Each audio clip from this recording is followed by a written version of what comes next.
Assalamualaikum warahmatullahi wabarakatuh. Alhamdulillah wa syukurillah wassalatu wassalamu ala rasulillah wa ala alihi wa ashabihi wa mawalah amma ba'd. Saudara-saudaraku sekalian, belakangan ini kita disibukkan dan diresahkan atau paling tidak terganggu oleh berita yang mengatasnamakan hadis bahwa akan terjadi bencana besar pada Ramadan kali ini karena 15 Ramadan bertepatan dengan hari Jumat. Maka sebelum kita akan membicarakan hal ini, maka terlebih dahulu saya katakan bahwa berita itu adalah berita bohong. Hadis yang dijadikan sandaran yang menyebutkan hal itu adalah hadis yang disebut oleh Nu'aim bin Hammad al-Marwazi dalam kitabnya Al-Fitan. Haddatsana Abu Umar عن ابن لهيعة قال حدثني عبد الوهاب بن حسين عن محمد بن ثابت البناني عن أبيه عن الحارث الهمداني عن ابن مسعود رضي الله عنه عن النبي صلى الله عليه وسلم قال إذا كانت صيحة في رمضان فإنه يكون معمعة في شوال وتمزيق القبائل في ذي القعدة وتسفك الدماء في ذي الحجة والمحرم وما المحرم يقولها ثلاثا هيهات هيهات يقتل الناس فيها هرجا هرجا قال قلنا ما الصيحة يا رسول الله قال حدة في النسب من رمضان ليلة جمعة فتكون حدة توقظ النائم وتقعد القائم وتخرج العواتق من خدورهن في ليلة جمعة في سنة كثيرة الزلازل فإذا صليتم الفجر من يوم الجمعة فادخلوا بيوتكم وأغلقوا أبوابكم وسدوا كواكم ودثروا أنفسكم وسدوا آذانكم فإذا حسستم بالصيحة فخروا لله سجدا وقولوا سبحان القدوس ربنا القدوس فإنه من فعل ذلك نجا ومن لم يفعل ذلك هلك. Dari Abu Umar, dari Ibn Lahi'ah,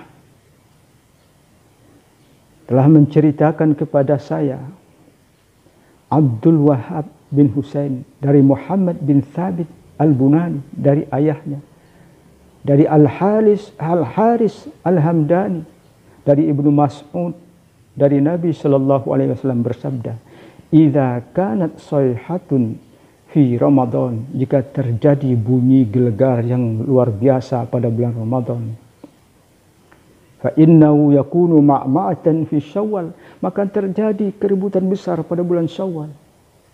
Al-tamyizul qabail fi Dzulqa'dah, dan bangsa-bangsa akan berselisih, bersitegang pada bulan Dzulqa'dah. Wa tusfaqud dima'u fi Dzulhijjah, pada bulan Dzulhijjah akan terjadi pertumpahan darah." Qala Ibnu Mas'ud meneruskan ceritanya, "Qulna mas-sayhatu ya Rasulullah." Kami bertanya, apa bunyi gelegar itu ya Rasulullah? Qala haddatun fin nisbi min Ramadan lailata Jumu'ah. Suatu ledakan, dentuman besar pada pertengahan bulan Ramadan pada malam Jumat. Fatakunu haddatun tuqidun naim, maka dentuman itu akan membuat terbangun orang yang sedang tidur. Wa tuqa'idul qa'im, akan membuat terduduk orang yang sedang berdiri. Wa tukhrijul awatiq min khudurihinna, dan gadis-gadis belia akan berhamburan keluar dari bilik-bilik pingitannya. Fi lailati Jumu'atin, pada malam Jumat itu. Fi sanatin kathirati dzalazil, pada tahun yang banyak digoyang gempa. Fa idza shallaitumul fajra min yaumil jumu'ah, jika kamu telah selesai sholat subuh pada hari Jumat itu, fadkhulu buyutakum, masuklah ke rumah-rumahmu, wa aghliqu abwabakum, kunci pintu-pintunya, wasuddu kuwakum, sumbat lubang-lubang dinding, wadathiru anfusakum, selimuti tubuhmu, wasuddu adhanakum, sumbat kupingmu, fa idza hasastum bisayha fakhirru lillahi sujada, jika kamu merasakan ada dentuman itu maka sujudlah kepada Allah, wa qulu, dan ucapkanlah subhanal quddus, subhanal quddus, rabbunal quddus, katakanlah maha suci Tuhanku yang maha suci, maha suci Tuhanku yang maha suci, Tuhan kami adalah Allah yang maha suci. Fa innahu man fa'ala dzalika naja, karena sesungguhnya orang yang melakukan hal itu maka ia akan selamat. Wa man lam yaf'al dzalika halak, barang siapa yang tidak melakukan hal itu maka ia akan celaka. Saudara-saudaraku sekalian, marilah kita melihat sanad dari hadis ini. Yang pertama Abu Umar, yang menurut Tahdzibut Tahdzib, Abu Umar itu seorang yang majhulul hal. Majhulul hal itu artinya tidak diketahui identitasnya. Ia adalah murid Ibnu Lahiyah, tetapi setelah diteliti di dalam kitab Tahdzibut Tahdzib, tidak seorang pun di antara murid-murid Ibnu Lahiyah itu yang bernama Abu Umar. Kemudian Ibnu Lahiyah adalah mantan seorang qadhi, seperti yang disebutkan oleh Al-Hakim At-Tirmidzi dan Ibnu Hajar Al-Asqalani. Tapi hafalannya kacau, karena ia pernah ditimpa musibah kebakaran yang menghanguskan kitab-kitab hadisnya. Kemudian Abdul Wahab Ibnu Husain, guru Ibnu Lahiyah, yang setelah diteliti tidak ada di antara guru Ibnu Lahiyah itu yang bernama Abdul Wahab Ibnu Husain. Karena itu Abdul Wahab Ibnu Husain menurut Tahdzibut Tahdzib juga majhulul hal, tokoh yang tidak diketahui identitasnya. Sanad yang berikutnya adalah Muhammad bin Thabit Al-Bunani. Menurut Abu Hatim Ar-Razi, Muhammad Thabit Al-Bunani ini senang menulis hadis-hadis mungkar. An-Nasai, Ad-Daruqutni, Ibnu Hajar Al-Asqalani, dan Abu Dawud As-Sijistani menyebutkan bahwa periwayatan dari Muhammad bin Thabit semuanya lemah. Imam Al-Bukhari mengatakan bahwa Muhammad bin Thabit mempunyai koleksi hadis-hadis aneh yang patut ditolak. Ibnu Hibban dan Ibnu Addi mengatakan bahwa Muhammad bin Thabit selain dhaif juga majruh, yaitu tercacat dia menurut kategorisasi para ahli hadis. Abu Muhammad bin Thabit Al-Bunani adalah seorang sufi yang zahid, seorang penghafal hadis yang thiqah. Dan yang terakhir sanadnya yaitu Al-Haris Al-A'war Al-Hamdani, yang menurut Abu Hatim Ar-Razi, Asy-Sya'bi dan Ibnul Madini menyebutkan wa huwa minal kadzdzabin. Al-Haris Al-Hamdani adalah seorang pendusta dan pembohong. Oleh sebab itulah maka Abu Zar'ah mengatakan la yuhtaj bi hadisihi, hadisnya tidak bisa dijadikan hujjah. Saudara-saudaraku sekalian, karena itu pantaslah sebuah lembaga fatwa di Al-Azhar Mesir yang bernama Markaz Al-Azhar Al-Alami lil Fatawa Al-Elektroniyah mengatakan bahwa hadis yang kita bicarakan ini adalah hadis mungkar, la tasihhu nisbatu ila sayyidina Rasulullah sallallahu alaihi wasallam. Tidak boleh, tidak benar kalau kita mengatakan bahwa hadis itu dikatakan oleh Rasulullah sallallahu alaihi wasallam. Imam Al-Uqaili, Ibnul Jauzi, Ibnul Qayyim dan Al-Zahabi mengatakan bahwa hadis ini maudhu dan bohong. Saudara-saudaraku sekalian, Nu'aim bin Hammad Al-Marwazi yang wafat 228 Hijrah, menuliskan hadis ini di dalam kitabnya Al-Fitan dalam bab ma yudhkaru min alamatin minas sama'i fiha fi inqita'i mulki Bani Abbas, yang secara bebas kita bisa terjemahkan. Bab tentang tanda-tanda dari langit ketika berakhirnya kekuasaan Bani Abbas. Jelas hadis ini berkaitan dengan berhentinya kekuasaan Bani Abbas. Dalam kitab Al-Fitan itu, Nu'aim bin Muhammad merangkai hadis sehingga membentuk semacam cerita yang kira-kira disimpulkan bahwa ketika berakhir kekuasaan Bani Abbas, begitu kekuasaan Bani Abbas berakhir, maka muncullah Sufyan, sekelompok tentara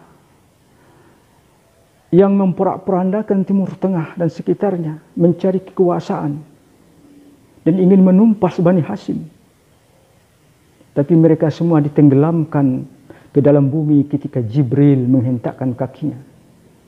Kemudian muncullah Al-Mahdi. Kemudian muncullah Ad-Dajjal. Tapi kenyataan sejarah sudah ratusan tahun berselang, tidak terbukti apa yang diceritakan oleh hadis tersebut. Sekarang negara kita sedang dirundung malang dan seluruh dunia juga seperti itu. Virus corona dihubung-hubungkan dengan hadis yang mengatakan bahwa pada bulan Zulhijjah ini akan terjadi kematian massal, mayat-mayat bergelimpangan. Dan bahwa pada pertengahan Ramadan ini akan terjadi dentuman besar karena tumburan dari meteor dari luar angkasa. Dan kita kemudian bumi akan diliputi oleh asap sehingga kita menjadi manusia gua di zaman batu yang tidak bisa kemana-mana, tidak berkomunikasi, menyeramkan dan menakutkan. Tapi semua itu, saudara-saudaraku, hanyalah hoa, berita bohong yang dirangkai-rangkai dari berbagai kejadian dan pendapat, yang dirangkai-rangkai terinspirasi dari berbagai kejadian yang ada, dihubung-hubungkan dengan hadis yang mungkar. Tapi semuanya itu sekali lagi adalah berita bohong. Oleh sebab itu janganlah kita terpengaruh.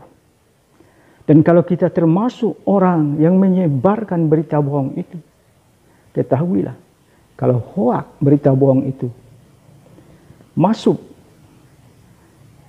ke dalam dunia maya, maka ia akan menyebar dan kita tidak bisa membatasinya dan memperkirakan berapa kecepatan penyebaran. Dan Rasulullah sendiri tidak menginginkan ada orang berbohong untuk mempertahankan agama. Karena tidak mungkin agama yang berisi kebenaran ini ditopang oleh kebohongan. Rasulullah sendiri selalu menggunakan hadis-hadisnya, ucapan-ucapannya dengan benar dan tidak pernah berbohong. Dan Al-Quran sendiri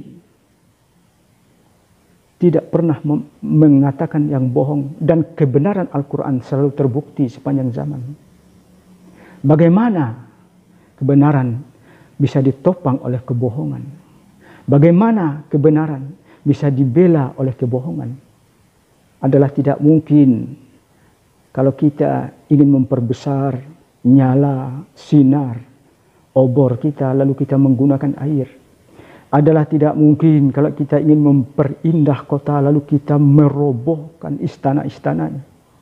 Adalah tidak mungkin kalau kita ingin mempercantik taman lalu kita membabat habis seluruh tanam-tanaman dan tumbuh-tumbuhannya. Ketahuilah wahai saudaraku, jika kita menyebarkan berita bohong di dunia maya, maka itu akan menjadi MLS, multi level sin, dosa jariah.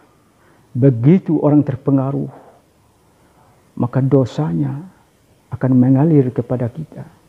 Oleh sebab itu, stop, hentikan, jangan lagi berbohong, sudahi kebohongan yang ada. Kalau kita mengatakan bahwa kita tidak sengaja dan tidak tahu bahwa itu akan menjadi dosa jariah, ketahuilah dengan mendengar video ini. Setelah Anda mendengar video ini, status Anda bukan lagi sebagai orang yang tidak tahu, tetapi sebagai orang yang tahu. Mudah-mudahan ada manfaatnya bagi kita semua. Wallahu a'lamu bis-shawab. Wassalamualaikum warahmatullahi wabarakatuh.